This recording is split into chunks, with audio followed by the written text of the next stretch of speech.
এই সরকার মুসলমানের সরকার হতে, যেই সরকার কোরআনের মাহফিল বন্ধ করে, আলেমদেরকে মঞ্চে উঠতে দেয় না, কোরআনের মুফাসসিরকে 13 বছর জেলখানায় বন্দী করে রাখে, এই সরকার মুসলমানের সরকার হতে পারে না। কথা বলেন ঠিক কি না? আলেমদেরকে যত জেলখানায় দিবেন, এই দেশের আলেমদেরকে যত বেশি ফাঁসি দেবেন, যত বেশি রাজাকার বলবেন, যত বেশি যুদ্ধ অপরাধী বলবেন, এই দেশের জমিনে রাজ কায়েমের সম্ভাবনা তত এগিয়ে আসবে। কথা বলেন ঠিক কি না? আগামী দিনে আমরা আলেমদের পক্ষে না জালেমের পক্ষে? আমরা কোরআনের পক্ষে না বিপক্ষে? আল্লাহর জমিনে আল্লাহর দিন কায়েম হয়ে যাক, চাই কি চাই না? কারা কারা চাই? দুই হাত তুলে আল্লাহকে দেখায়।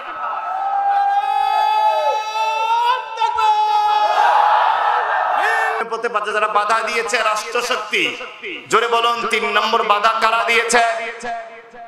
রাষ্ট্রশক্তি। সূরা আল বাকারা 258 নম্বর আয়াতে আল্লাহ পাক জানিয়েছেন, আলাম তারা ইলাল্লাযী হাজ্জা ইব্রাহিম ফি রাব্বি আন আতাহুল্লাহুল মুলক। বলুন আল্লাহু আকবার। ইব্রাহিমের সাথে নমরুদের টক্কর লেগেছে। নমরুদ ক্ষমতায় থাকার কারণে মুসাকে, ইব্রাহিমকে সহ্য করতে পারে নাই। মুসার সাথে টক্কর লেগেছে ফিরাউনের, মুহাম্মাদের সাথে টক্কর লেগেছে আবু জেহেলের, নরেন্দ্র মোদীর সাথে টক্কর লেগেছে বাবরি মসজিদের। কথা বলেন ঠিক কিনা? ঠিক একইভাবে বাংলাদেশের কিছু রাম আর বামের সাথে টক্কর লেগেছে হকপন্থী আলেমদের। কথা বলেন ঠিক কিনা? আপনি যাত্রা প্যান্ডেল করবেন, মমতাজের গানের আয়োজন করবেন, তারা বাধা দেবে না, তাদের কোনো আপত্তি নেই, বরঞ্চ তারা সেখানে সহযোগিতা করবে। তাফসীর মাহফিল করতে যাবেন, 14 জায়গায় অনুমতি নেওয়ার পরেও তারা বক্তাকে উঠতে দেয় না। কথা বলেন ঠিক কিনা? জালিমেরা, তাদের নাম আলাদা, ন্যাশনালিটি আলাদা, দেশ আলাদা, বংশ আলাদা, কিন্তু যুগে যুগেই ইসলামকে বাধাগ্রস্ত করার জন্য, ইসলামী আন্দোলনকে বিপদগ্রস্ত করার জন্য তাদের পদ্ধতি, তাদের কৌশল প্রত্যেকটা যুগের চমৎকার মিল রয়েছে। কথা বলেন ঠিক কিনা? আমরা দেখব এই যুগের শুধু নয়, আদম থেকে শুরু করে মুহাম্মদ পর্যন্ত প্রত্যেকটা নবী দ্বীনের দাওয়াত দিতে গিয়া তারা বাধার সম্মুখীন হয়েছে। আল্লাহ কোরআনে যেমনটা জানিয়েছেন, আল্লাহ পাক বলেন, وَكَذَلِكَ جَعَلْنَا لِكُلِّ نَبِيٍّ عَدُوًّا شَيَاطِينَ الْإِنسِ وَالْجِنِّ। বলুন আল্লাহু আকবার। আল্লাহ পাক বলেন, وَكَذَلِكَ جَعَلْنَا لِكُلِّ نَبِيٍّ, প্রত্যেকটা নবীর সাথে আমি আল্লাহ আদুওয়ান, শত্রুতা সৃষ্টি করে দিয়েছি। নবীদের শত্রু সৃষ্টি হয়েছে শায়াতিনাল ইনসি ওয়াল জিন্নি, মানুষ এবং জিনদের মধ্য থেকে। শুধু নবীদের সাথে শত্রুতাই করা হয় নাই। সূরা ইয়াসিনের 30 নম্বর আয়াতে আল্লাহ পরিষ্কার করে বলেন, ইয়া হাসরাতান আলাল ইবাদি মা ইয়াতিহিম মির রাসূলিন ইল্লা কানু বিহি ইস্তাহজিউন। আল্লাহ পাক বলছেন, বড় আফসোস করে বলেছেন, ইয়া হাসরাতান আলাল ইবাদ, বড় আফসোস আমার বান্দাদের উপর, মা ইয়াতিহিম মির রাসূলিন, এমন একজন রাসূল পাঠালাম না, এমন একজন নবীকে পৃথিবীতে পাঠালাম না যেই নবীর সাথে তার সমকালীন লোকেরা তাদের সাথে ঠাট্টা করে নেই, বেয়াদবি করে নেই, তাদেরকে পাগল আর জাদুকর বলে নাই। শুধু তাই নয়, সূরা আল বাকারা 61 নম্বর আয়াতে আল্লাহ আরো ভয়ঙ্কর কথা বলেছেন। আল্লাহ পাক বলেন, ওয়া ইয়াকুতুলুনান নাবিয়্যিনা বিগাইরিল হক, তারা অসংখ্য নবীকে হত্যা করেছে। আয়াতের ব্যাখ্যায় তাফসীরে কাশফ প্রণেতা তিনি বলেছেন, বনি ইসরাইলের জামানায় মুসা আলাইহিস সালামের সময়ে একদিন সকাল বেলায় নাস্তা খাওয়ার সময় তারা একসাথে 43 জন নবীকে তারা হত্যা করেছে। বলুন নাউযুবিল্লাহ। ওয়া ইয়াকতুলুনান নাবিয়্যিনা বিগাইরিল হক, সম্পূর্ণ অন্যায়ভাবে নবীদেরকে একসাথে একই বৈঠকে 43 জন নবীকে গলা কেটে হত্যা করা হয়েছে। এ পথটা সহজ না কঠিন? জোরে বলতে হবে, সহজ না কঠিন? আজকে এক শ্রেণীর আলেম বলছে আমাদের কোনো শত্রু নাই, বলছে কি বলছে না? মনে রাখতে হবে শত্রু নাই তাদের মুনাফিক যারা, কথা বলেন ঠিক কি না? যারা মুনাফিক তাদের শত্রু থাকে না। এরা বৃষ্টি যেদিকে ছাতা ধরে, এরা ভিতরে ভিতরে সদরঘাট, উপরে উপরে ফিটফাট, এদের মুখে মধু অন্তরে বিষ। এরা হলো মুনাফিক। সারা জীবন মাহফিল করছেন, একটা মাহফিলে বন্ধ হয় না। দিন যাচ্ছে তার মাহফিল বাড়ছে, প্রশাসনের লোকেরা ওয়াচ টাওয়ার বানায়া তাদের প্রোটেক্ট করছে, অথচ অসংখ্য আলেম আজকে মাহফিল করতে গেলে তাদের মাহফিল বাধাগ্রস্ত হচ্ছে। কথা বলেন ঠিক কিনা? বুঝতে হবে তোমার দাওয়াত আর আমার দাওয়াতের মধ্যে রাত দিন পার্থক্য।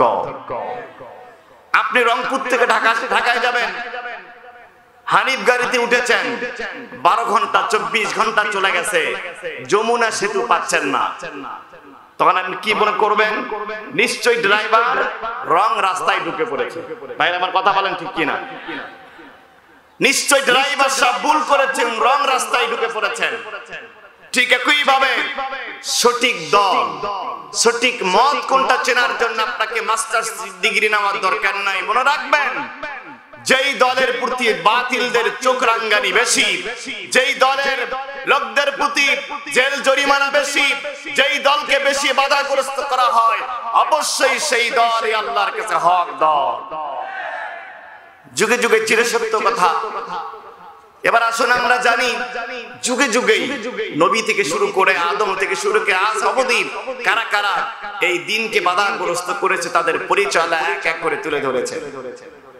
আল্লাহ কোরআনে বলেছেন কারা দিন কায়েমের পথে বাধা হয়ে দাঁড়িয়েছে, 1 নম্বর পরিচয় আল্লাহ তাদের দিয়েছেন, তারা হলো কাফের। বলুন তো দিন কায়েমের পথে 1 নম্বর বাধা কারা? আল্লাহ সূরা সাফের 8 নম্বর আয়াতে বলেন, ইউরিদুনা লিয়ুতফিউ নূরাল্লাহি বিআফওয়াহিহিম ওয়াল্লাহু মুতিম্মু নূরিহি ওয়ালাউ কারিহাল কাফিরুন। আল্লাহ পাক বলেন ইউরিদুনা, তারা চায়, লিয়ুতফিউ নূরাল্লাহ, আল্লাহর নূর আয়াল কোরআনুল কারীম, কোরআনের আওয়াজকে আল্লাহর দ্বীনকে স্তব্ধ করতে চায় মুখের ফু দিয়া, আল্লাহর আলোকে আল্লাহর কোরআনকে বন্ধ করতে চায়। আল্লাহু মুতিম্মু নূরিহি, আল্লাহ তার নূরকে পরিপূর্ণ করবেন, ওই ওয়ালাউ কারিহাল কাফিরুন, যদি ওটা কাফিররা অপছন্দ করে। ভাইরা আমার, বলুন তো আল্লাহর যে নূর, এই আল্লাহর নূরের এই যে সুইচটা, এই সুইচটা কার হাতে? কথা বলেন না কেন, কার হাতে? এই দুনিয়ার তামাম বাতিল শক্তি, মুশরিক আর মুনাফিকেরা একত্রিত হয়ে যদি আল্লাহর সেই লাইটকে বন্ধ করতে যায়, তাদের 14 গোষ্ঠী সহ মাথা সহ পুড়ে যাবে, আল্লাহর কোরআনকে তারা বন্ধ করতে পারবে না। 2 নম্বর পরিচয় হলো যারা দ্বীনের পথে বাধা দেয়, তাদের পরিচয় আল্লাহ 2 নম্বরে তুলে ধরেছেন। আল্লাহ পাক বলেন তারা হলো মুজরিমিন, তারা হলো পাপিষ্ঠ। সূরা ফুরকানে আল্লাহ পাক জানিয়েছেন, আল্লাহ পাক বলেন ওয়াকাযালিকা জাআলনা লিকুল্লি নাবিয়্যিন আদুওয়াম মিনাল মুজরিমিন। আল্লাহ পাক বলছেন যুগে যুগে নবীদের সাথে, আলেমদের সাথে দ্বীন কায়েমের পথে যারা বাধা দিয়েছে তারা হলো মুজরিমিন, তারা হলো পাপিষ্ঠ, তারা পাপাচার, তারা ফাসিক। 3 নম্বর শক্তি হলো আল্লাহ রাব্বুল আলামিন। এবার 4 নম্বর পরিচয় তুলে ধরেছেন, যারা হলো দ্বীন কায়েমের পথে বাধাদানকারী। সূরা তাওবা 34 নম্বর আয়াতে আল্লাহ পাক জানান, ইয়া আইয়ুহাল্লাযীনা আমানু ইন্না কাসীরাম মিনাল আহবার ওয়ার রুহবানি লা ইয়াকুলুনা আমওয়ালান নাসি বিল বাতিল ওয়া ইয়াসুদ্দুনা আন সাবিলিল্লাহ। আল্লাহ পাক বলেন হে ঈমানদারেরা ইন্না কাসীরাম মিনাল আহবারি ওয়ার রুহবান যদিও আয়াতটা ইহুদি আহলে কিতাবদের ধর্মগুরুদের নামে নাযিল হয়েছে কিন্তু বর্তমান অধিকাংশ তাফসীরকারক ব্যাখ্যা করেছেন এই আয়াত দ্বারা হক্কানি পীরের বিপরীতে যারা ভণ্ড পীর আর যারা ধর্ম ব্যবসায়ী তাদেরকে আল্লাহ উদ্দেশ্য করেছেন কথা বলেন ঠিক কিনা দিন কায়েমের পথে অন্যতম বাধা হলো ভণ্ড পীরেরা কথা বলেন ঠিক কিনা এরা বক্তব্য দিচ্ছে স্বপ্নের মধ্যে পীর সাহেব স্বপ্নে দেখতেছেন তিনি কিয়ামতের মাঠ কায়েম হয়ে গেছে আর ফেরেশতারা বলতেছে অমুক পীর সাহেবের যারা যারা মুরিদ তারা তারা জান্নাতের মধ্যে ঢুকে পড়ো পীর সাহেব বক্তব্য দিচ্ছে পীর সাহেব বলতেছে কিয়ামতের মাঠে কোন নবীরা সুপারিশ করতে পারবে না মুসার মতো পয়গম্বর আল্লাহর আরশের পায়ে ধরে কাঁদবেন ওই সময় আমার বাবা জাহাজ নিয়ে কিয়ামতের মাঠে হাজির হয়ে যাবে আর তার মুরিদরা বলতেছে আলহামদুলিল্লাহ দেওয়ানবাগী শয়তানটা বক্তব্য দিচ্ছিল আমি স্বপ্নে দেখলাম আমি মা ফাতেমাকে বিবাহ করেছি হাজার হাজার মুরিদ বলতেছে আলহামদুলিল্লাহ এরা কতটা মূর্খ কতটা জ্ঞান পাপী বলতেছে মা ফাতেমা আচ্ছা কাউকে মা বলে তাকে বিয়ে করা যায় এই পীরের সামনে কামিল পাশ মাওলানা বসে আছে ইঞ্জিনিয়ার ডাক্তার বসে আছে তারা বলতেছে আমাদের পীর জান্নাতের খবরও বলতে পারে এজন্য রাসূলুল্লাহ যখন মক্কা থেকে মদিনায় হিজরত করে গেছেন আলীকে বলছেন আলী এই মদিনায় কোন মন্দির ভাঙবা না কোন প্যাগোডা ভাঙবা না কোন চার্চ ভাঙবা না অন্য কোন ধর্মের উপাসনায় ক্ষতিগ্রস্ত করবা না মাটির উপরে যে সমস্ত কবর আছে সব কবরগুলো ভেঙে মাটির সাথে চুরমার করে দাও এদেশে যদি কখনো ইসলামের রাষ্ট্র কায়েম হয়ে যায় সবার আগে মাজারগুলোকে ভেঙে মাটির সাথে গুড়িয়ে দেওয়া হবে দিন কায়েমের পথে অন্যতম বাধা হচ্ছে এই সমস্ত হালুয়াখোর পীর সাহেবেরা এরা যুগে যুগে বাতিলদেরকে শক্তি যোগান দিয়েছে এরা হক্কানি আলেমদের বিরুদ্ধে যুগে যুগে ষড়যন্ত্র পায়দারা করেছে কথা বলেন ঠিক কিনা বিরক্ত হচ্ছেন নাকি ভাইরা আমার আজকে এই পীরদের অধিকাংশ পীরদের কোনো বিজনেস নাই কোনো চাকরি নাই অথচ দামি গাড়িতে চলে দামি বাড়িতে থাকে কোটি কোটি টাকার সম্পদ এগুলো মনে হয় ফেরেশতারা এসে দিয়ে যায় আপনার আমার মতো রিকশাওয়ালা আপনার আমার মতো ঠালাওয়ালা দিন মজুর মানুষ আজকে গরু নিয়ে সেই পীরের দরবারে যাচ্ছে আস্তাগফিরুল্লাহ বলবেন না আপনি জান্নাত খুঁজতে গেছেন মক্কায় জান্নাত খুঁজতে গেছেন মদিনায় জান্নাত খুঁজতে গেছেন মাজারে জান্নাত খুঁজতে গেছেন মাহফিল আল্লাহর কসম করে বলছে জান্নাত মসজিদে নাই জান্নাত মক্কায় নাই জান্নাত পীরের দরবারে নাই জান্নাত রয়েছে আল জান্নাতু তাহতা কদামিল উম্মাহাত জান্নাত রয়েছে তোমার মায়ের পায়ের নিচে সুবহানাল্লাহ বলবেন না এই পৃথিবীর সবথেকে বড় পীর হচ্ছে তোমার মা এবং বাবা চিল্লা বলতে হবে সবথেকে বড় পীর কে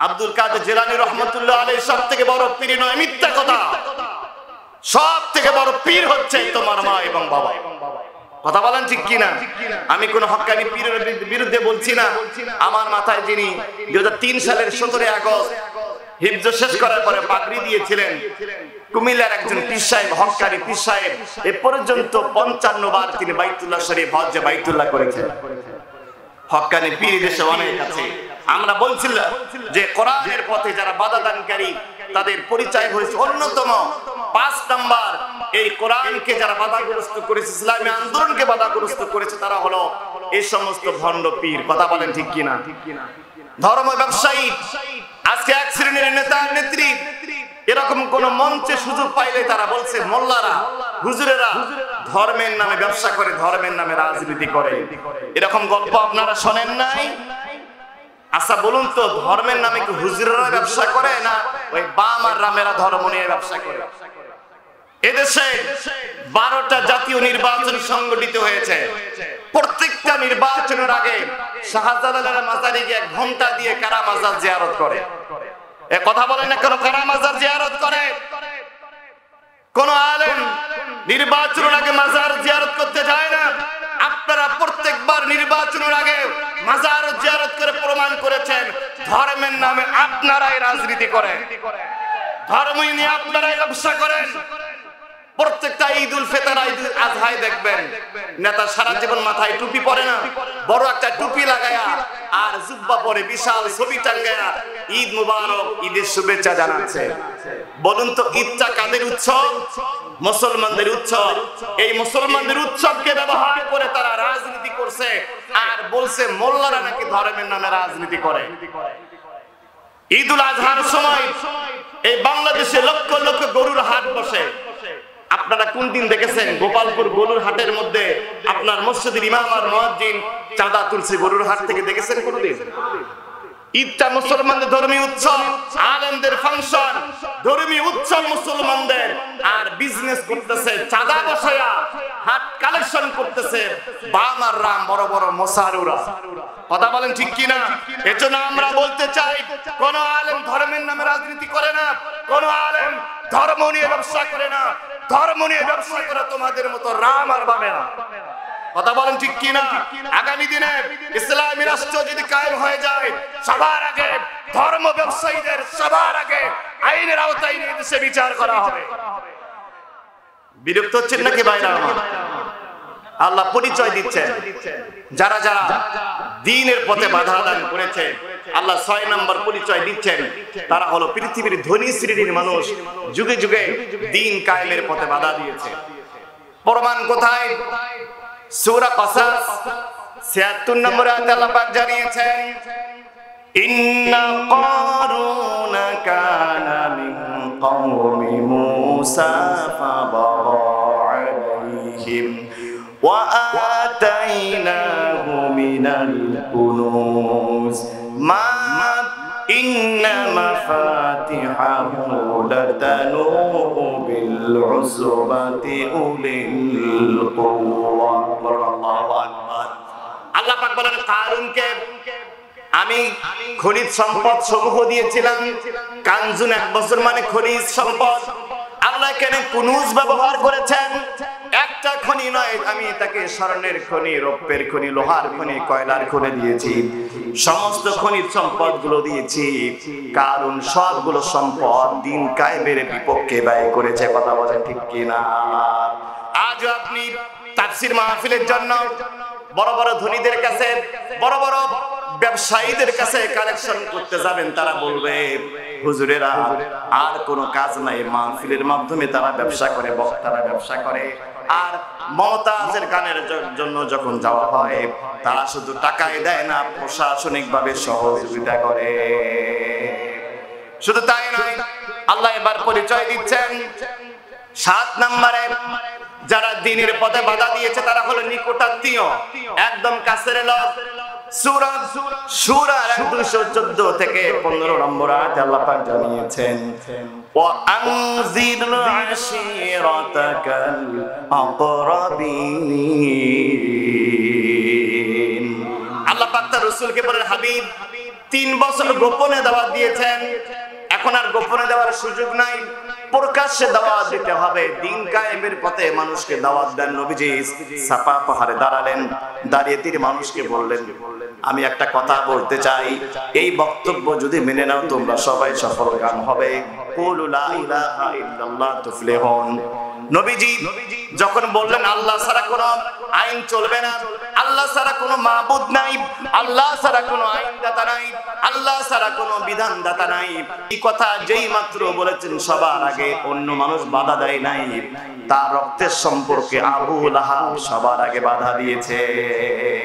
আবু লাহাব বলল, তাব্বান লাকা ইয়া মুহাম্মদ, ধ্বংস হ মুহাম্মদ, আলিহাযা জামাতানা, এই কথা বলার জন্যই কি তুমি আমাদেরকে একত্রিত করেছো, তুমি ধ্বংস হয়ে যাও। প্রিয় ভাইরা আমার, বলুন তো নবীজির দ্বীন কায়েমের পথে সবার আগে বাধা দিল কে? আজও দেখবেন একটা ছেলে বিশ্ববিদ্যালয়ে পড়ে, যখন দাঁড়িয়ে রাখতে চায় তার বড় ইচ্ছা হুজুরের বক্তব্য শুনে, তাফসীর শুনে সে মডিফাই হয়েছে, তার মনের মধ্যে আল্লাহর ভয় ঢুকেছে, সে এখন দাঁড়িয়ে রাখতে চায়। তার বাবা বলে, এখনো বাবা তুমি বিবাহ করো নাই, বিবাহ করার পরে দাড়িটা রাখো, দাঁড়িয়ে রাখলে তোমাকে বুড়া বুড়া লাগবে। এরকম কুলাঙ্গার বাবা সমাজের মধ্যে আছে না নাই? প্রিয় ভাইরা আমার, অনেক মা নিজের সন্তানকে মেয়েকে বোরকা পরতে দেয় না, মেয়েটা বোরকা পরতে চায়, মা অন্য মা আধুনিক মনের একজন মানুষ মডার্ন যুগের সিভিলাইজেশনের হওয়ার কারণে মেয়েকে বোরকা পরতে দেয় না, এরকম মা বোন এলাকায় আছে না নাই? আল্লাহ এবার চূড়ান্ত পরিচয় দিচ্ছেন। আল্লাহ পাক এবার বলেন যারা 8 নম্বরে দিন কায়েমের পথে যারা বাধা দেয়, আল্লাহ চূড়ান্ত পরিচয় দিচ্ছেন তারা হলো অবশ্যই তারা জারদ সন্তান। জোরে বলতে হবে, যারা দিন কায়েমের পথে বাধা দেয় তারা কি সন্তান? এই আওয়াজ দিয়ে হবে না, আরো জোরে বলতে হবে কি সন্তান। দলিল কোথায়? সূরা আল কলম 12 থেকে 13 নম্বর আয়াতে আল্লাহ পাক জানিয়েছেন মান্নাইল লিল খায়রি মুতাদিন আযীম উতুল্লিম বা'দা যালিকা সালিম। আল্লাহ পাক বলছেন তারা উদ্ধত, তারা অহংকারী, সর্বোপরি তারা জারদ সন্তান। জালিম মানে জারদ সন্তান। মন খারাপ করার কোনো সুযোগ নাই। মনে রাখবেন যারা তাফসীর মাহফিল বন্ধ করে আলেমদের জেলখানায় রাখে, আমাদের প্রিয় মুফাসসিরকে যারা ষড়যন্ত্র করে মিথ্যা মামলা দিয়ে 13 বছর জীবন থেকে ব্যয় করেছে, শহীদ করেছে, আমরা বিশ্বাস করে অবশ্যই তাদের জন্মের মধ্যে সমস্যা আছে। এর প্রমাণ হলো একটা নাজিল হয়েছে ওয়ালিদ বিন মুগীরার উপরে। ওয়ালিদ বিন মুগীরার সাথে ওয়ালিদ বিন মুগীরা এমন একজন ব্যক্তি, মক্কার সব থেকে সম্ভ্রান্ত পরিবারের একজন ব্যক্তির নাম হলো ওয়ালিদ বিন মুগীরা। মুরব্বি হয়ে গেছে, আবু জেহেলের ডান হাত বলা যায়। ওয়ালিদ বিন মুগীরা আল্লাহ রাসূলের উপর যখন আয়াত নাযিল হলো, ওয়ালিদ বিন মুগীরাকে বলা হলো ওয়ালিদ বিন মুগীরা তোমাকে আল্লাহ জারদ সন্তান বলেছে, মুহাম্মাদের উপর আয়াত নাযিল হয়েছে তুমি নাকি জারদ সন্তান।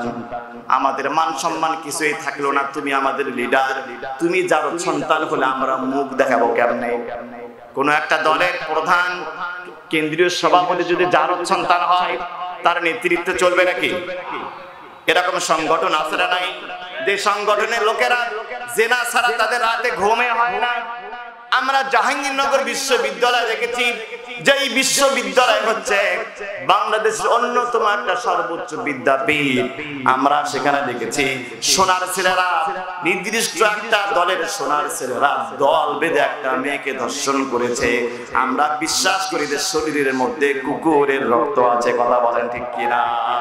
কোন মানুষের শরীরে যদি মানুষের রক্ত থাকে, দিন দুপুরে জঙ্গলের মধ্যে এরকম কোন নিরীহ মেয়েকে ধর্ষণ করতে পারে না। কথা বলেন ঠিক কিনা? আয়াত নাযিল হওয়ার পর ওয়ালিদ বিন মুগীরা এত সম্ভ্রান্ত একজন ব্যক্তি, মক্কা থেকে তায়েফ পর্যন্ত 80 কিলোমিটার রাস্তা, 80 কিলোমিটার রাস্তার দুই পাশে যত খেজুর বাগান সবগুলো আল্লাহ ওয়ালিদ বিন মুগীরাকে দান করে দিয়েছিলেন। 80 কিলোমিটার রাস্তা মক্কা থেকে তায়েফের পুরো রাস্তার দুই দিকে যত খেজুরের বাগান দেখা যায় সবগুলো ওয়ালিদ বিন মুগীরাকে আল্লাহ এত জাগতিক সম্পত্তি দিয়েছিলেন।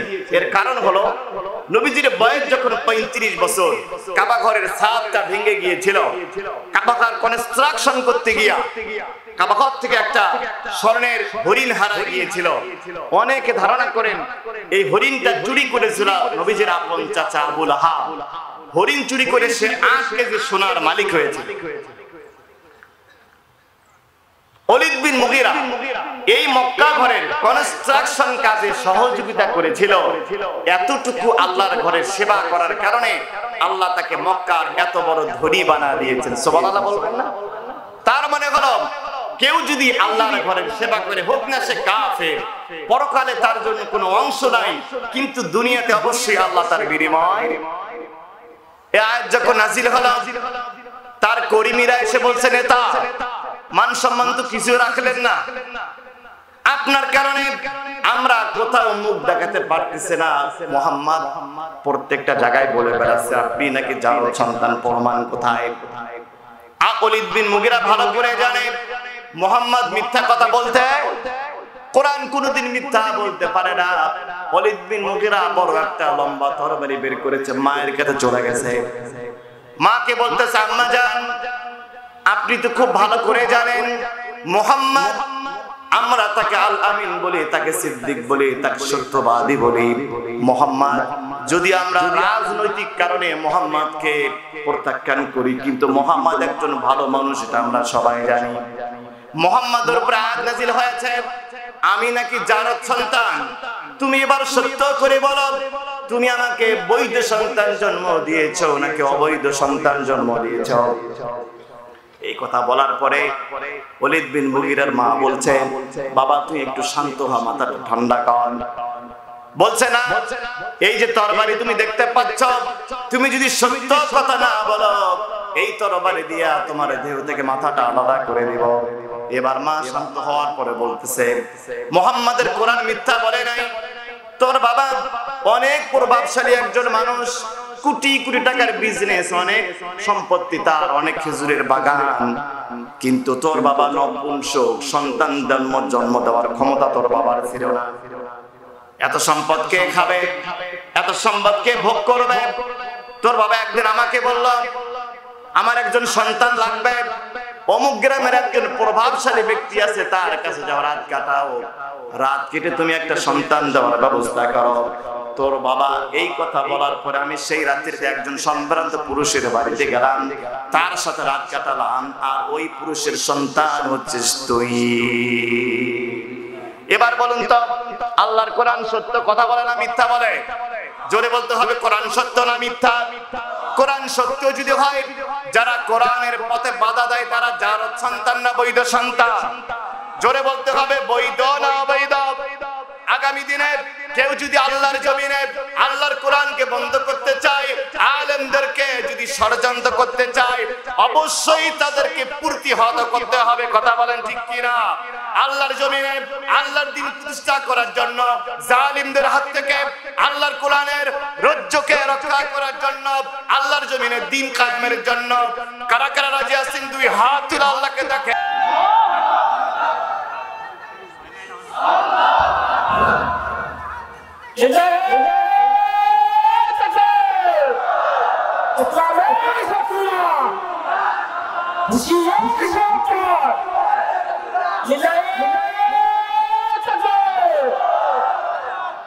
প্রিয় ভাইরা আমার, এতক্ষণ বললাম দ্বীন কায়েমের পথে কারা বাধা দিয়েছে, আমরা তাদের পরিচয়গুলো জানলাম কি জানলাম না?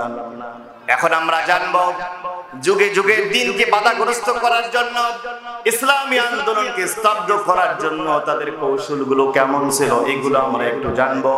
আমরা সেই যুগ আর এই যুগের সাথে মিলাবো, তাহলে আমাদের কাছে পরিষ্কার হয়ে যাবে। এক নম্বর কৌশল ছিল তাদের ইসলামকে বিকৃতভাবে উপস্থাপন করা। তাদের মধ্যে একজন চৌখস ব্যক্তি ছিল নজর বিন হারেস। এই নজর বিন হারেস সে পারস্য গিয়া ইরাকে গিয়া সুন্দর সুন্দর গল্প শিখে আসতো। সুন্দর সুন্দর গল্প শেখার পরে মক্কা এসে বলতো, মক্কার লোকেরা, মুহাম্মদ তোমাদের কাছে যে গল্প শোনায় সেগুলো হলো বাপ দাদার কিচ্ছা কাহিনী, এর থেকে ভালো গল্প আমি তোমাদের শোনাতে পারবো। বলুন নাউজুবিল্লাহ। তারা বলতো, কোরআনে আল্লাহ সে কথা রেকর্ড করেছেন। আল্লাহ পাক বলেন, ওয়াকালু আসাতিরুল আউয়ালিনা কাতাবাহা ফাহিয়া তুমলা আলাইহি বুকরাতাও ওয়া আসীলা। তারা বলতো মুহাম্মাদের কথা, এগুলা কিচ্ছা কাহিনী বাদ দাও, এগুলা পৌরাণিক উপাখ্যান, এগুলো উপন্যাস, এগুলো নাটক, এগুলো শোনার দরকার নাই। আজ থেকে ১৫০০ বছর আগে ওই মুশরিকদের আর আমাদের মধ্যে চমৎকার একটা মিল আছে। আজকে যে সময়ে আলেমদের সংকট চলছে, আলেমেরা আগামী দিনে থাকবে কিনা, কোরআন থাকবে কিনা, ইসলামী শিক্ষা ব্যবস্থা থাকবে কিনা, এইরকম সংকট যখন দেখা দিয়েছে, তখন বাতিলদের পা চাটা গোলাম তারা অন্য ছোট্ট ছোট্ট ইস্যুগুলো নিয়ে এসে আলেমদের মধ্যে বিভেদ সৃষ্টি করছে। কথা বলেন ঠিক কিনা? যেই সময়ে ইসলামী শিক্ষা ব্যবস্থায় নাস্তিকবাদী শিক্ষা ব্যবস্থায় ঢুকে দেওয়া হচ্ছে, আপনার কোমলমতি ছোট্ট ছোট্ট বাচ্চাগুলোকে শরীফ থেকে শরীফা হওয়ার গল্প শেখানো হচ্ছে। সমকামিতা শিক্ষার মতো জঘন্য গজবের মতো শিক্ষা ব্যবস্থা চালু করা হচ্ছে। আমাদের মাননীয় বর্তমান শিক্ষামন্ত্রী কিছুদিন আগে বললেন, পাড়ায় মহল্লায় ইবতেদায়ী আলিয়া কওমি মাদ্রাসা গড়ে ওঠার কারণে স্কুল আর কলেজে শিক্ষার্থী কমে যাচ্ছে। যেই সময় দরকার ছিল প্রত্যেকটা মত আর ঘরানার আলেমদের এক কাতারে এসে ইসলামী শিক্ষা ব্যবস্থা এদেশে কায়েম করা। কথা বলেন ঠিক কিনা? ঠিক সেই সময় এসে আলী হাসান ওসামা আর রেজাউল করিম আবরার সাহেবদের মতো ব্যক্তিরা এসে মেয়ারে হকের মতো ইস্যু নিয়ে এসে আলেমদের মধ্যে তারা ফাটল সৃষ্টি করছেন। কথা বলেন ঠিক কিনা? আমি আলী হাসান ওসামাকে বলতে চাই, এদেশের মানুষের দ্বীন কায়েমের প্রতি কি অবদান আপনি রেখেছেন? আপনি আমাদেরকে বলছেন আমরা নাকি সাহাবী বিদ্বেষী। নাউজুবিল্লাহ বলবেন না? সাহাবীদের আদর্শ বাস্তবায়নের জন্য কি স্যাক্রিফাইস আপনি করেছেন?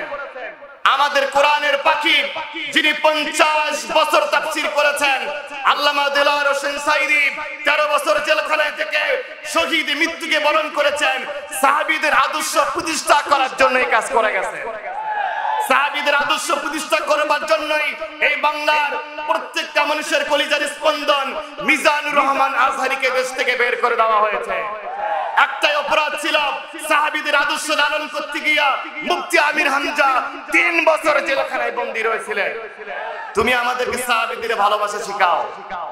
সাহাবীদেরকে ভালোবাসতে গিয়ে এদেশের ইসলামী আন্দোলনের অনেক বড় বড় সিপাহা সালার তারা ফাঁসির দড়িকে নির্দ্বিধায় গলায় নিয়ে তারা শহীদের মৃদ তারা শহীদকে বরণ করে নিয়ে তারা শহীদের তারা সুধা পান করেছেন। কথা বলেন ঠিক কিনা?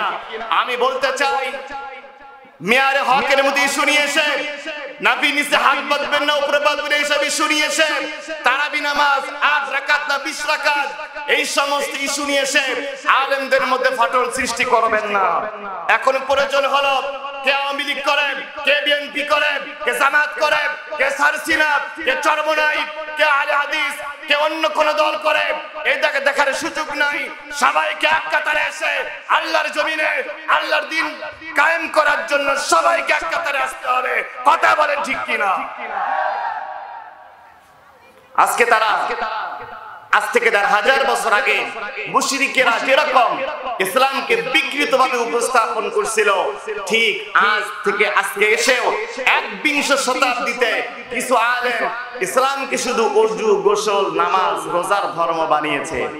আচ্ছা ভাইরা, আপনারা বলুন তো, নামাজ সর্বোচ্চ নামাজ কয় রাকাত?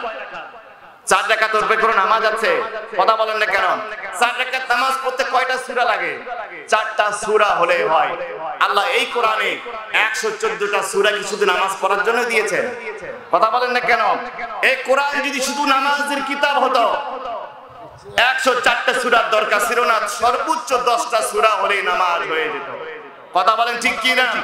এই কোরআন যদি শুধু 40 কিতাব হতো সূরা ইয়াসিনের মতো একটা সূরা হলেই যথেষ্ট হয়ে যেত। কথা বলেন ঠিক কি না? এই কোরআন যদি শুধুমাত্র কবরের আযাব থেকে বাঁচার জন্য নাজিল হতো সূরা মুলকের মতো একটা সূরা হলেই যথেষ্ট ছিল। এই কোরআন শুধু নামাজের জন্য আসে নাই, এই কোরআন শুধু ওযু গোসল শিক্ষা দেওয়ার জন্য আসে নাই। এই কোরআন এসেছে এই দেশের মেহনতি মানুষকে সর্বপ্রকারের জুলুম অত্যাচার থেকে বাঁচিয়ে আল্লাহর এক জান্নাতের দিকে এক সুদানি সমাজ, জান্নাতি সমাজ গড়ে তোলার জন্য কোরআন পৃথিবীতে নেমে এসেছে। আজকে তারা মানুষকে বিভ্রান্ত করছে, তারা শুধু কোরআনকে ইসলামকে ওযু গোসলের ধর্ম বানিয়েছে। কথা বলেন ঠিক কিনা? মুশরিকদের 1 নম্বর কৌশল ছিল তারা ইসলামকে বিকৃতভাবে উপস্থাপন করেছে। 2 নম্বর তাদের কৌশল ছিল তারা নবীজিকে ব্যঙ্গ বিদ্রূপ করত, ইসলামকে ব্যঙ্গ বিদ্রূপ করত। বিরক্ত হচ্ছেন নাকি ভাইরা? একটু খেয়াল করেন, এই পৃথিবীর সর্বশ্রেষ্ঠ বংশ হলো কুরাইশ বংশ। কুরাইশের সর্বশ্রেষ্ঠ শাখা হলো বনু আব্দে মানাফ। বনু আব্দে মানাফের সবথেকে শ্রেষ্ঠ সন্তান হচ্ছে আব্দুল মুত্তালিব। আব্দুল মুত্তালিবের সবথেকে ভালো সন্তান হচ্ছে আব্দুল্লাহ। আব্দুল মুত্তালিবের সবথেকে শ্রেষ্ঠ সন্তান হচ্ছে মুহাম্মদ। বলুন তো, মুহাম্মদ সাল্লাল্লাহু আলাইহি ওয়াসাল্লামের মতো একজন ভালো মানুষ এই পৃথিবীতে এসেছিল নাকি, আগামীতে আসবে নাকি?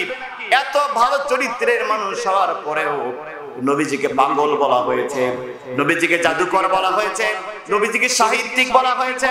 যেমনটা আল্লাহ কোরআনে জানিয়েছেন সূরা হিজর 5 নম্বর আয়াতে আল্লাহ পাক জানান, ওয়াকালু ইয়া আইয়ুহাল্লাযী নুজ্জিলা আলাইহিয যিকরু ইন্নাকা লামাজনুন। তারা বলতো নুজ্জিলা আলাইহিয যিকর, আয়াল কোরআন, এই কোরআন যার উপরে নাযিল হয়েছে সে তো একদম পাগল ছাড়া আর কিছুই নয়। তারা আরো বলতো সূরা ফুরকানে আল্লাহ পাক জানেন, ওয়াকালু মা লিহাযার রাসূলু ইয়াকুলু তুআমা ওয়া ইয়ামশি ফিল আসওয়াক। তারা বলতো মুহাম্মদ এ কেমন নবী, বাজারেও যায় আবার খাবারও খায়। লাউলা উনজিলা ইলাইহি মালাকুন, কেন মুহাম্মাদের সাথে একজন বডিগার্ড ফেরেশতা থাকে না, যেই বডিগার্ড সব সময় মুহাম্মাদকে রক্ষা করবে, এমন কোন ফেরেশতা নাই কেন? তারা নবীজিকে জাদুকর বলল, কবি বলল, সাহিত্যিক বলল। আজকে 2024 সালের এই যে 6 মার্চের দিনের বেলায় এখন কিন্তু আর জাদুকর বলা হয় না, এখন আর কবি বলা হয় না, এখন আর সাহিত্যিক বলা হয় না, এখন বলা হয় মৌলবাদ। কথা বলেন ঠিক কিনা? এখন বলা হয় জঙ্গি, এখন বলা হয় রাজাকার, এখন বলা হয় যুদ্ধ অপরাধী। কথা বলেন ঠিক কিনা? মনে রাখতে হবে, এটা নতুন কোন পরিভাষা নয়, এটা নতুন কোন ট্যাগ নয়। ১,৫০০ বছর আগে তারা বলতো কবি, সাহিত্যিক, জাদুকর, আর এখন তারা শুধুমাত্র পরিভাষাটা চেঞ্জ করে এখন তারা জঙ্গি আর মৌলবাদ বলে।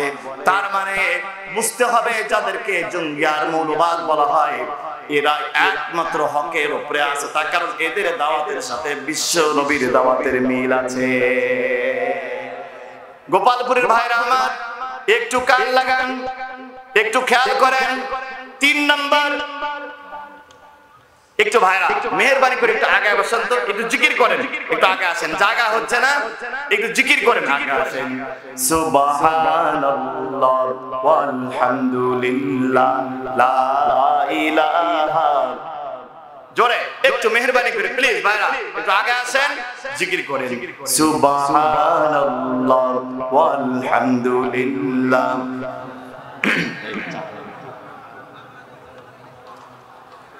আল্লাহ তুমি আপন, না জানি কত সুন্দর, তোমায় আমি সপেছি প্রাণ, সপেছি এই অন্তর। আল্লাহ তুমি আপন, না জানি কত সুন্দর, সপেছি এই অন্তর। বলুন মারহাবা। প্রিয় ভাইরা আমার, কাফির মুশরিকেরা ইসলামী আন্দোলনকে দিন কায়েমের পথে বাধা বিঘ্ন সৃষ্টি করার জন্য 3 নম্বর কৌশল ছিল, তারা নবীজিকে বিভিন্নভাবে অপমান করত। উকবা বিন আবু মুঈত, আবু জেহেলের ডান হাত। আবু জেহেল একদিন উকবা বিন আবু মুঈতকে বলছে, উকবা তুমি কি দেখো না মুহাম্মদ প্রত্যেকদিন কাবা ঘরে এসে তার মাথাটা মাটির সাথে ঘষাঘষি করতেছে? নাউজুবিল্লাহ বলবেন না। মাথা মাটির সাথে ঘষাঘষি করা মানে কি? কথা বলেন না কেন? সিজদা করেন। আবু জেহেল ব্যঙ্গ করে, তাচ্ছিল্য করে, অপমান করে বলছে, মুহাম্মদ প্রত্যেকদিন কাবা ঘরে এসে তার মাথাটা মাটির সাথে ঘষাঘষি করে, এটার কি কোনো সুরাহা তোমরা করবা না? এই কথা বলার পরে আবু জেহেল বলল, দেখো তো আশেপাশে কোন উট জবাই করা হয়েছে কিনা। উকবা বিন আবু মুঈত খোঁজ করে দেখলাম, হ্যাঁ একজন ব্যক্তি উট জবাই করেছে। উটের গোশতগুলো দেওয়ার পরে উটের নাড়ি ফুলগুলো নিয়ে আসা হলো। তারা চেয়ে থাকলো, নবীজি যখন সিজদায় চলে গেলেন, এই কুলাঙ্গার উকবা বিন আবু মুঈত রাসূলুল্লাহর মাথার উপরে সব উটের নাড়ি ফুলগুলো চাপা দিল। বিশ্ব নবীজি সহজ সরল একজন মানুষ, তিনি আর মাথা তুলতে পারছেন না। দূর থেকে আবু বকর দেখেছেন, দ্রুত ছুটে এসে বলেছে, নাহারে মুশরিকেরা, যে লোকটা কারো কোনোদিন অন্যায় করে নাই, কোনোদিন মিথ্যা বলে নাই, কারো কোনোদিন পাকা ধানে মই দেয় নাই, জমির আল ঠেলে নাই, এই লোকটাকে কেন তোমরা বারবার অপমান করতেছ? নবীজি মাথা তুললেন, দুই হাত আকাশের দিকে তুলে দুই চোখ থেকে পানিগুলো বের করে দিয়ে আল্লাহর কাছে দোয়া করলেন, আল্লাহ আমাকে জাদুকর বলে, আমাকে কবি বলে, সাহিত্যিক বলে, আমি মেনে নিয়েছি, কিন্তু আজকে যে ব্যবহার আমার সাথে করা হয়েছে, আমি তোমার কাছে বিচার দিলাম, এদের বিচার তুমি করিও। এই ঘটনা ঘটা ঠিক 12 বছর পরে বদরের যুদ্ধে যারা সেদিন নবীজির এই কাজের সাথে অংশগ্রহণ করেছিল, আল্লাহ সবগুলোকে দুনিয়া থেকে বিদায় করে জাহান্নামে পাঠিয়ে দিয়েছে। তার মানে হলো এখান থেকে শিক্ষা হলো, বিশ্বনবী দোয়া করার 12 বছর পরে দোয়া কবুল হয়েছে। কত বছর পর? যেই নবীজি দুই হাত তুলে আল্লাহ কোন সময় নেন না, সাথে সাথে দোয়া কবুল হয়ে যায়, সেই নবীর দোয়া কবুল হলো কত বছর পর? আর একজন নবীর দিকে তাকান, ইব্রাহিম আলাইহিস সালামের এক সন্তানের নাম ইসমাঈল, আর এক সন্তানের নাম ইসহাক, ইসহাকের ছেলের নাম ইয়াকুব, ইয়াকুবের ছেলের নাম ইউসুফ। ইউসুফ আলাইহিস সালামকে তার ভাইরা যখন কুয়ার মধ্যে নিক্ষেপ করলো, তাকে মিশরে বিক্রি করা হলো। ইয়াকুব আলাইহিস সালাম ছেলের জন্য কান্না করেন, প্রত্যেকদিন কাঁদেন, আল্লাহ আমার ছেলেকে আমার কাছে ফেরায় দাও। এইভাবে তিনি 25 বছর ধরে দোয়া করলেন। তাফসীরের মধ্যে লেখা হয়েছে, ইউসুফ আলাইহিস সালাম 25 বছর দোয়া করতে করতে চোখের পানি পড়তে পড়তে তার দুইটা চোখ বন্ধ হয়ে গিয়েছে। 25 বছর পর আল্লাহ রাব্বুল আলামিন দোয়া করলেন, দোয়া কবুল কর, ইউসুফকে শুধু নবী হিসাবে নয়, মিশরের খাদ্যমন্ত্রী হিসাবে আল্লাহ তার বাবার কাছে ফিরিয়ে দিলেন। বলেন সুবহানাল্লাহ। এই দুটা ঘটনা প্রমাণ করে, দোয়া করার পরে তাড়াহুড়া করা যাবে না। দোয়া করার পরে আমরা সকালে দোয়া করি আর বিকেলে অপেক্ষা করি, আল্লাহ কেন আমার দোয়াটা কবুল করে না? বিশেষ করে আমার মহিলা মা বোনেরা, তাদের ধৈর্য কম, তারা আল্লাহর কাছে অভিযোগ দেয়, আল্লাহ তুমি কি আমাকে চোখে দেখো না, তুমি কি কানা হয়ে গেছো? এরকম বলে কি বলে? আমার মা কান লাগায় শোনেন, বিশ্ব নবীর মতো মহামানবের দোয়া যদি 12 বছর পরে কবুল হয়, ইয়াকুব নবীর মতো এত বড় জলিলুল কদর পয়গাম্বার, তার দোয়া যদি 25 বছর পরে কবুল হয়, আপনার আমার মতো সলিমউদ্দিন কলিমউদ্দিনের দোয়া কবুল হতে সময় লাগবে কি লাগবে না? প্রিয় ভাইরা আমার, আমি বলতে চেয়েছিলাম, নবীজিকে এইভাবে অপমান করা হতো।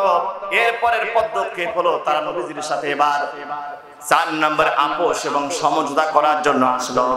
কুরাইশদের পক্ষ থেকে একটা টিম আসলো, এসে মুহাম্মদকে বলছে, মুহাম্মদ দেখো, তুমি আমাদের ভাতিজা, আমাদের সন্তান, আমরা চাই না তোমার সাথে কোনো দ্বন্দ্ব ফাসাদ চাই না, একটা ফয়সালা করি, একটা চুক্তির মধ্যে আমরা আসি।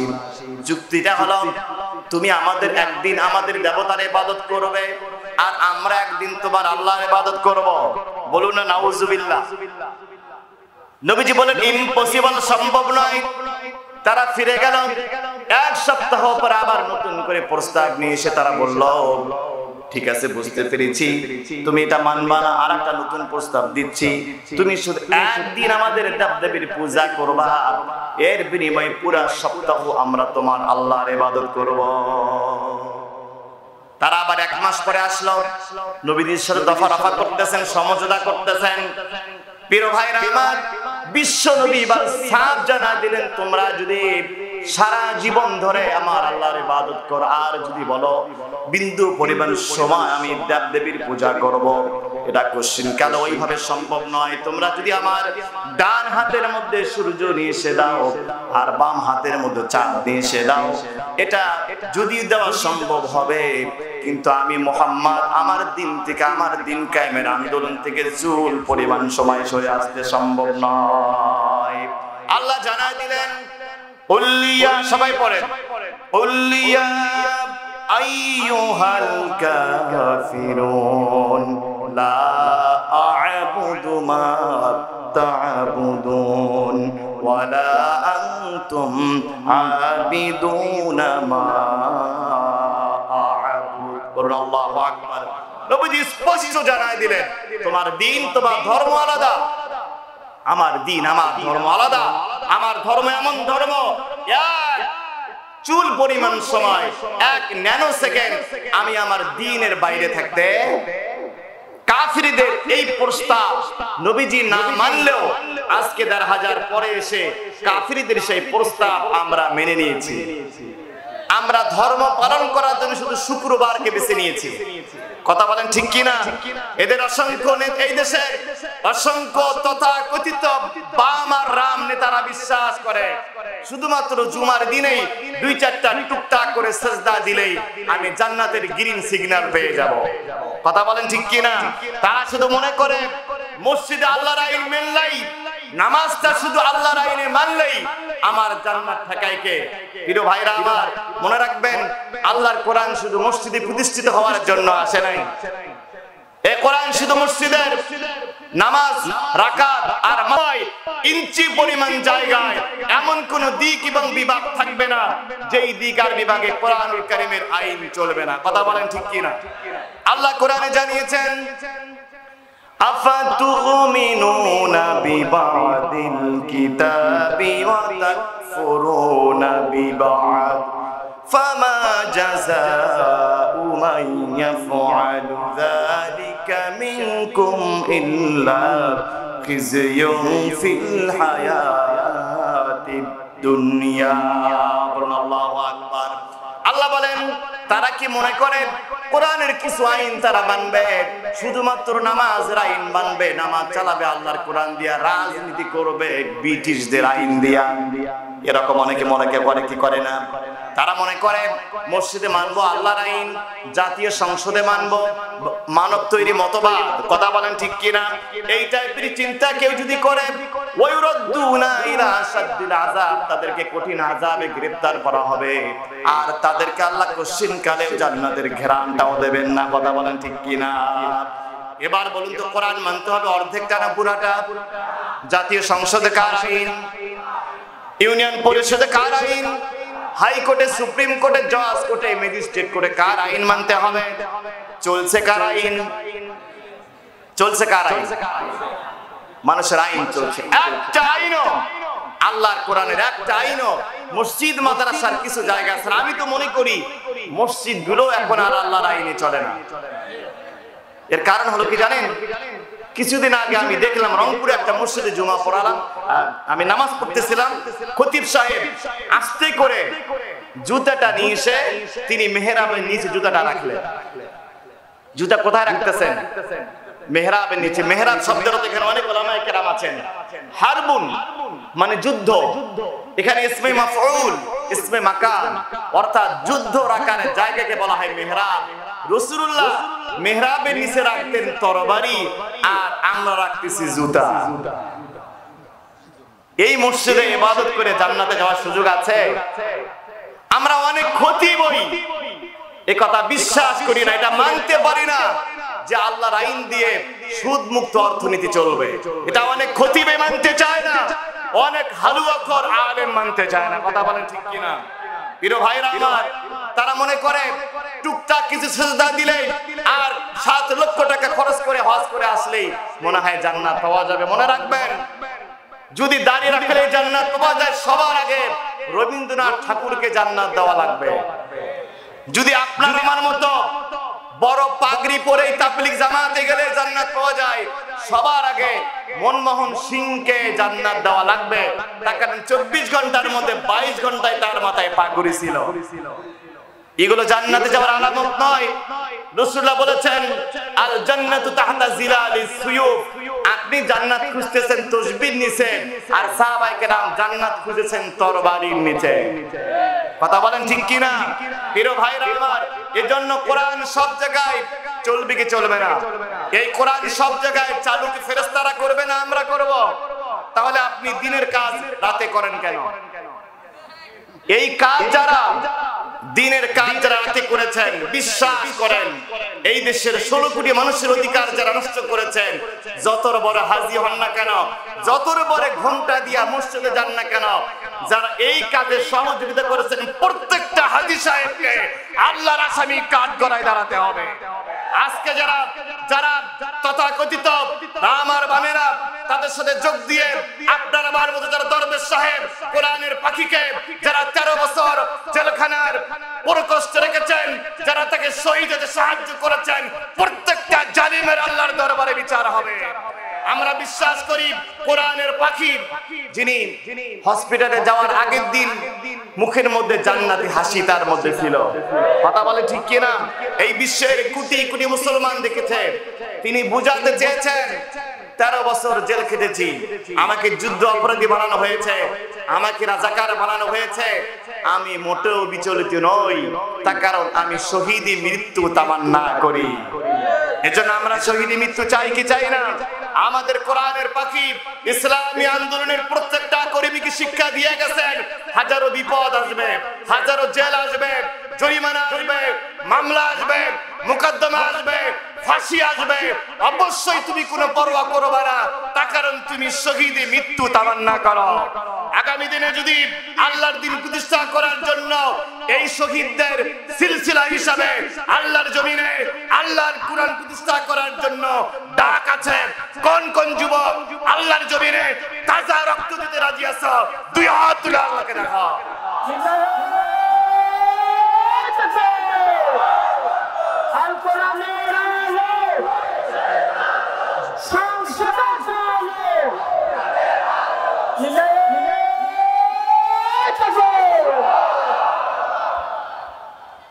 প্রিয় ভাইরা আমার, এরপরে সর্বশেষ নয় আর অনেকগুলো পয়েন্ট আছে, সময় না।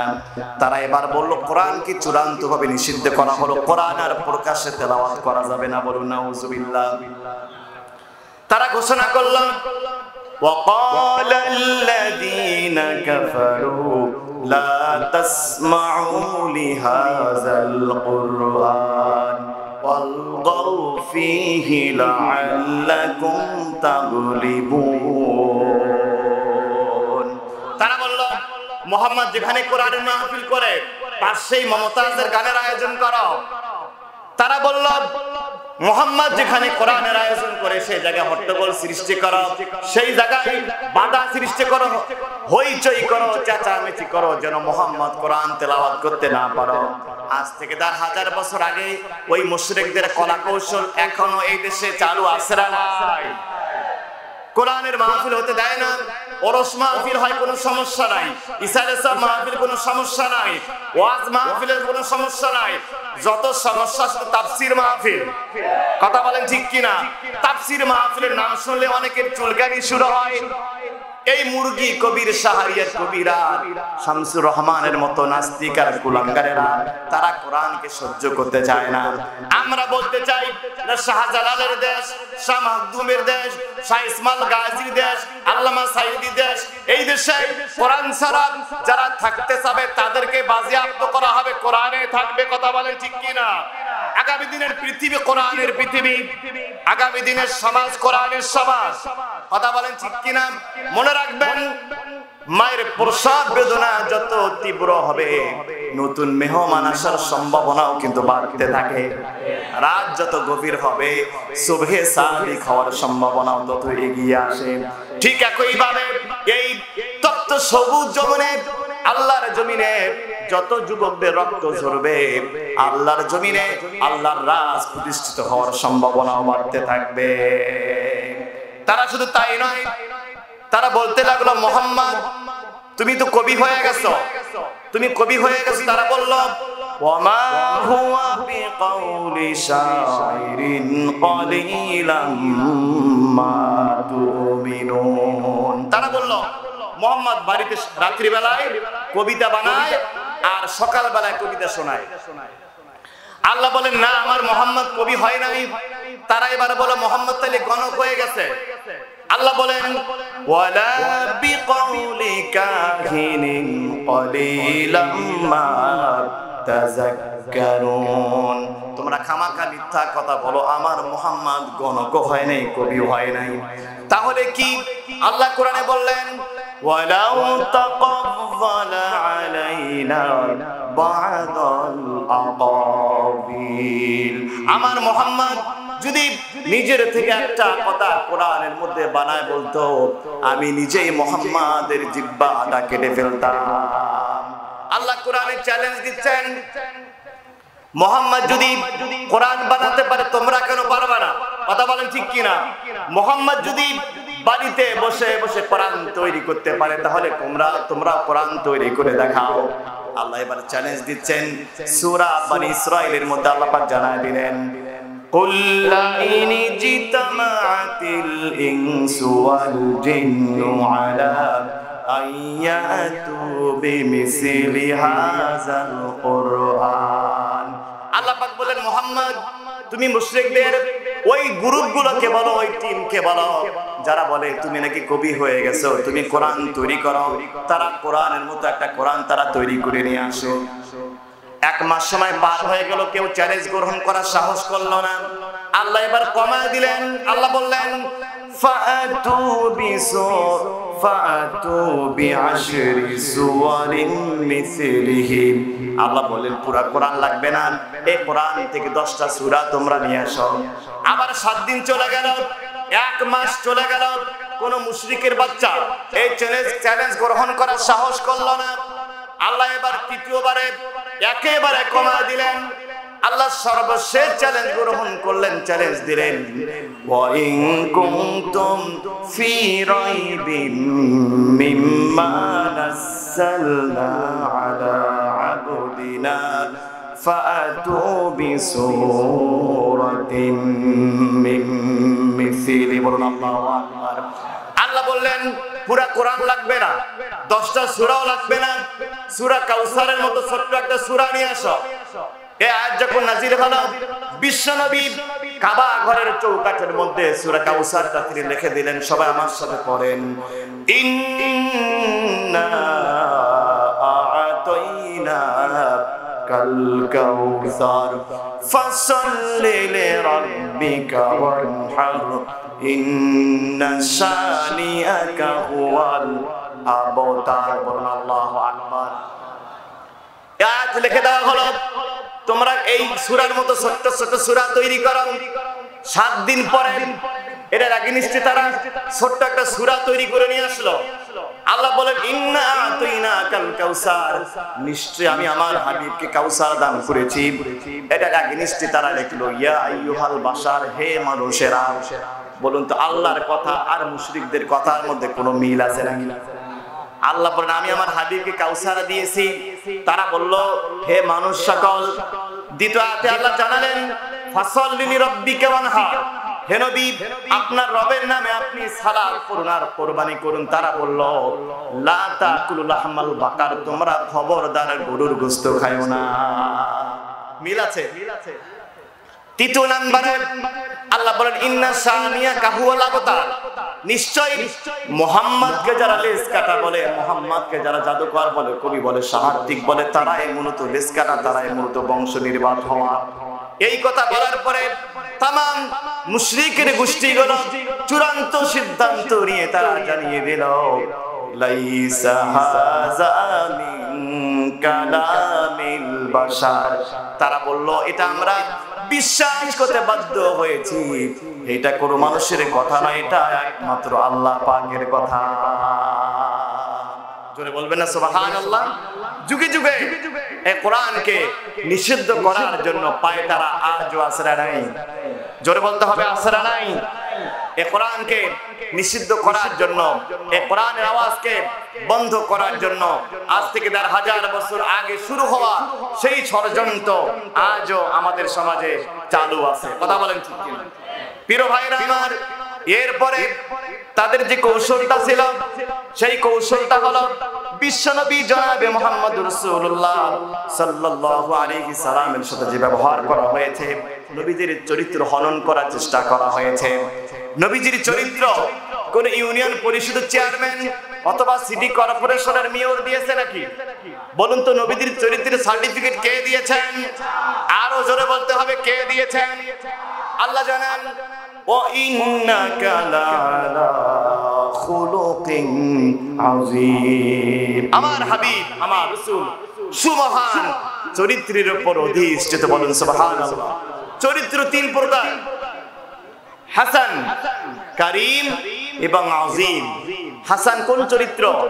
আপনাকে কেউ গালি দিল, উত্তরে আপনিও গালি দিলেন, এটাকে বলা হয় চরিত্র হাসান। কারিম হলো কেউ আপনাকে গালি দিল, আপনি গালি দিলেন না, চুপ থাকলেন, এটাকে বলা হয় কারিম। আল্লাহ এখানে আজিম ব্যবহার করেছেন। আজিম ওই চরিত্র, কেউ আপনাকে গালি দিল, আপনি গালিও দিলেন না, চুপও থাকলেন না, বরঞ্চ তার জন্য আল্লাহর কাছে দোয়া করে দিলেন। সুবহানাল্লাহ বলবেন না? আমার নবীর চরিত্র হাসান, কারিম না আজিম ছিল? আমার নবীজির চরিত্র আজিম ছিল। নবীজিকে পাগল বলা হয়েছে, কবি বলা হয়েছে, সাহিত্যিক বলা হয়েছে, জাদুকর বলা হয়েছে। নবীজির সব অত্যাচার মাথা পেতে সহ্য করে দেন। শুধু কি তাই? খাদিজা রাদিয়াল্লাহু তাআলা আনহা বলেন, আমার স্বামীর সংসারে অনেক সময় 7 দিন ধরে, 1 মাস ধরে কোনো রান্না হতো না। সাহাবায়ে কেরাম হাদিয়া দিতেন। খাদিজাতুল কুবরা রাদিয়াল্লাহু তাআলা আনহা 7 দিন পরে, 1 মাস পরে তিনি হাড়ির মধ্যে সে রান্না উঠায় দিতেন। লিল্লাহি তাকবীর। প্রধান বক্তার আগমন। মিঠাপুকুরবাসীর পক্ষ থেকে, গোপালপুরবাসীর পক্ষ থেকে, রংপুরবাসীর পক্ষ থেকে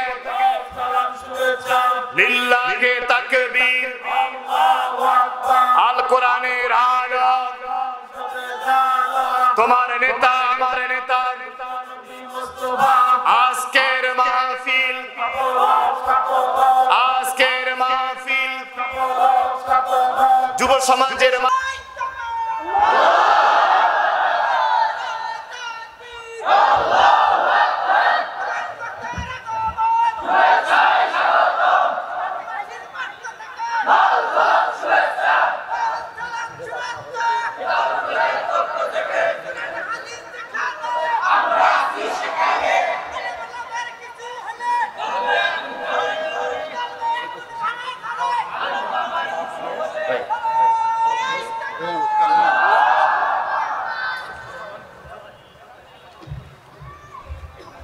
ভাইরা আমার, আমি শেষ করে দিচ্ছি। বড় ভাই চলে আসছেন। সূর্য উঠলে চাঁদের আলো আর কাজ করে না, কথা বলেন ঠিক কিনা? ভাই সূর্যের মতো। তো আমি আর সময় বিলম্ব করব না। আমি যে পয়েন্টটা বলতেছিলাম, তারা নবীজির চরিত্র হনন করার চেষ্টা করেছিল। মনে রাখবেন, একজন প্রতিপক্ষ নৈতিকভাবে যখন আপনাকে পরাজয়, আপনাকে ঠেকাতে পারবে না, আপনার সাথে কুলে উঠতে পারবে না, তখন কিন্তু তারা আপনার চরিত্র নিয়ে ষড়যন্ত্র করবে। কথা বলেন ঠিক কিনা? এটার ব্যত্যয় ঘটে নাই। আজ থেকে ১,৫০০ বছর আগে ঘটে যাওয়া সেই কৌশল আজ আমাদের এই সমাজের প্রত্যেকটা রাম আর বামেরা গ্রহণ করেছে। তারা আজকে মিজানুর রহমান আজহারির চরিত্র নিয়ে প্রশ্ন তুলেছে। বাংলাদেশে আল্লাহ তার চরিত্র এত বাড়া দিয়েছেন, তার সম্মানকে এত বুলন্দ করেছেন, তাকে নিয়ে আজকে ব্রিটিশ পার্লামেন্টে আলোচনা হচ্ছে। এদেশের আলেমদেরকে যত জেলখানায় দিবেন, এই দেশের আলেমদেরকে যত বেশি ফাঁসি দেবেন, যত বেশি রাজাকার বলবেন, যত বেশি যুদ্ধ অপরাধী বলবেন, এই দেশের জমিনে রাজ কায়েমের সম্ভাবনা তত এগিয়ে আসবে। কথা বলেন ঠিক কিনা? আগামী দিনে আমরা আলেমদের পক্ষে না জালেমের পক্ষে? আমরা কোরআনের পক্ষে না বিপক্ষে? আল্লাহর জমিনে আল্লাহর দিন কায়েম হয়ে যাক, চাই কি চাই না? কারা কারা চাই? দুই হাত তুলে আল্লাহকে দেখায়।